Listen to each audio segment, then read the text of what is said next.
In F124, Imola is one of my favourite tracks, one of the most enjoyable whether it's wet or dry.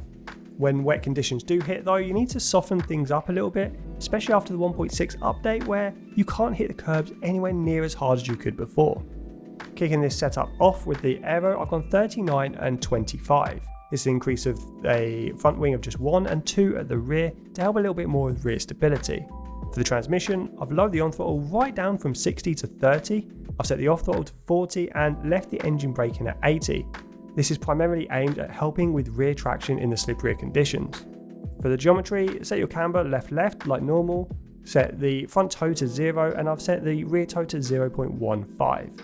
This is a pretty big reduction in the toe over our dry setup, and this will help with your top speed by reducing drag a little bit. For the suspension, go 40 and 9, and then 12 and 6 on the anti-roll bars and 28 and 58 on the ride height. This softens the car up just enough to make sure it handles a little bit better in the wet. For the brakes, I've lowered the pressure to 99% just to kind of reduce the risk of a front lockup, and then I've set the brake bias to 55%, which is way more forward than in our dry setup. This is a little bit of a consequence of the 1.6 patch where rear locking is a little bit easier, so you'll want a slightly more forward bias. For the tyre pressure, set all tyres to 26.5.